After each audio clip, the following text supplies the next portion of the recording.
Hi, everyone, and welcome to Organic Chemistry on YouTube. Today, we're going to talk about alkyl halides as substrates for SN2 reactions and the stereochemistry that results from these kinds of reactions.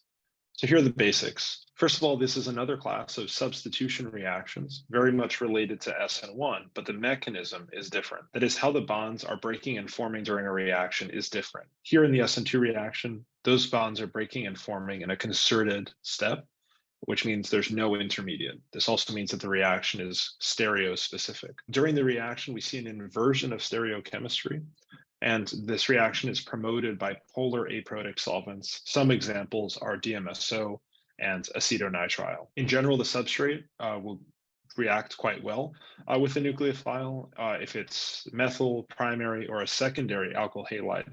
Tertiary alkyl halides will never undergo reactions with SN2. So your typical example here involves a primary alkyl halide, like this ethyl bromide.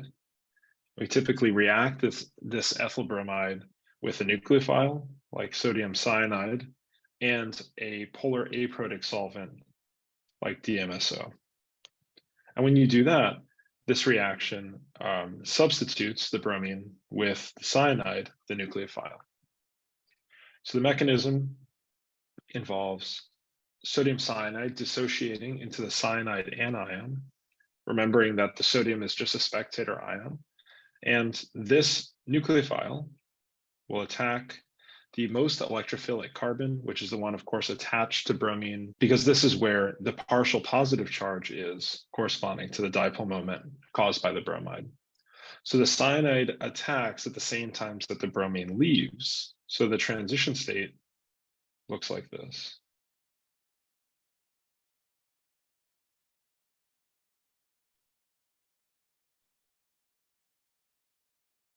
So let's look at an example where we see indeed that inversion in the stereochemistry. Okay, and in this example, we're reacting a secondary alkyl bromide with sodium cyanide and DMSO, the same reaction conditions, making it kind of an ideal SN2 reaction.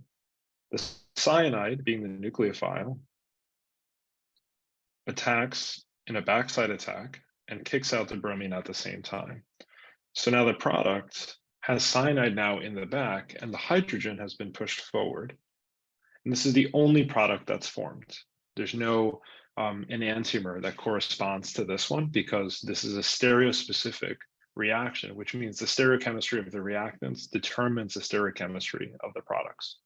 So now let's assign the RNS configuration at this chiral carbon. Okay, so as we did in the previous examples, you can test yourself on this. So you might want to pause the video now and indeed confirm that this is the R enantiomer and the product is the S enantiomer. There isn't always an inversion of the configuration from R to S or S to R. That depends on the leaving group and the nucleophile and how those different groups line up to one another based on their priority ranking system. So how can you tell that a reaction has an SN2 reaction mechanism? Well, SN2 reactions give a single enantiomeric product because the reaction is stereospecific. SN1 reactions give a racemic mixture, which is exactly a one-to-one mix of the enantiomers. If you notice that there's an enantiomeric excess, maybe 3-to-1, 2-to-1, something that's a little closer to 1-to-1, this means that the SN1 reaction and the SN2 reaction mechanisms are competing, that their activation barriers for the rate determining steps are very close.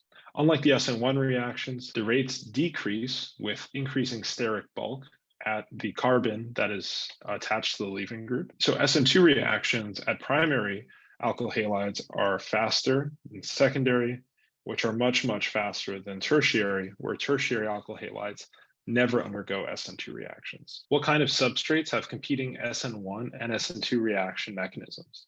2, why are polar aprotic solvents favored for SN2 react instead of polar protic solvents? And 3, can SN2 reactions compete with any other kinds of reactions? A hint might be with elimination reactions, for example. Nucleophiles are quite similar to bases. Okay, so with that, that's been Organic Chemistry in 5 minutes or less. Thanks for tuning in.